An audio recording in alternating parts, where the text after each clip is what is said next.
Hey guys, this is Chris from Rekkid Talk, and to talk about 5 records in 5 minutes. These records are 10 years old, which means these records came out in the year 2013. Wearing the NP hat, that stands for Nashville Phonographic Records. So at least some of the records shown today will have something to do with Nashville, and some of them will have nothing to do with Nashville. I'm going to show them in alphabetical order of the artist's name for no apparent reason. So the first one, I know I've talked about this group before, Forget Cassettes, the album O Cursa on a minor label called YK Records, and this is a Nashville-based group. This is mainly Beth Cameron, who is the singer, guitar player, songwriter of this particular group. I think she's the only one that was on all 3 of their albums. This was the 3rd and final album that was released under the name Forget Cassettes.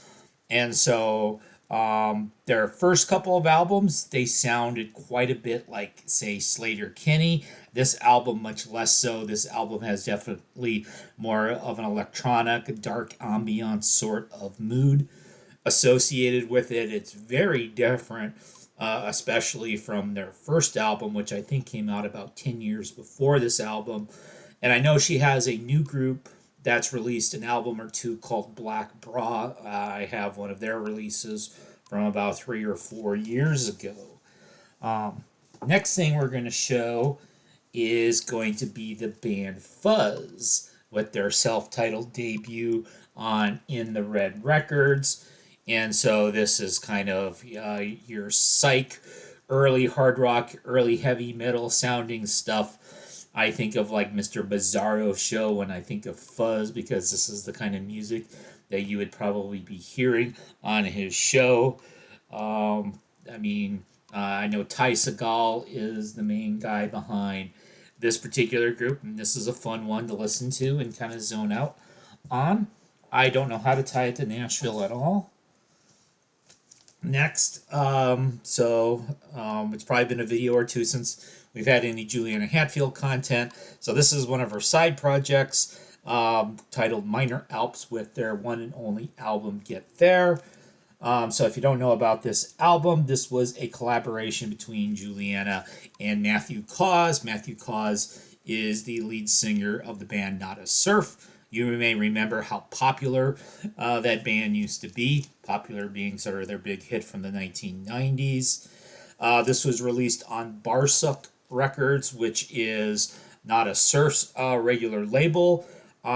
It's a pretty acoustic, there's some keyboards in it, pretty mellow sounding album.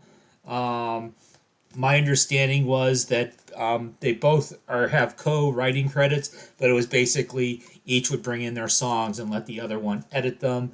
Their voices blend together very well. Probably my 2 favorite tracks, I Don't Know What to Do With My Hands, which is obviously a Juliana track. She, in fact, put it on the Juliana Hatfield 3 reunion album a couple years later, and the song Maxon, which I'm pretty sure is a Matthew song.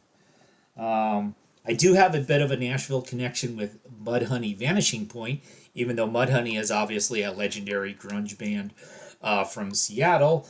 I saw Mudhoney play live at the Third Man Records in Nashville in the year 2013. It was actually part of the Vanishing Point tour, which has cool songs like The Only Son of the Window from Nain and Chardonnay and Douchebags on Parade. And I have a Third Man Records live release of that. And then finally is another legendary band that also got their starts just like Mudhoney, with members being in the band Green River. Pearl Jam with their album Lightning Bolt. So it's die cut. If I was cooler, I would have had the lightning bolt arranged properly. Oh, very heavy records, double album, nice lush packaging. I saw them play on this tour as well. I would like to tell you that I saw them play in Nashville, but I actually saw them play in St. Louis. It happened to be during my fall break, and things worked out swimmingly for that.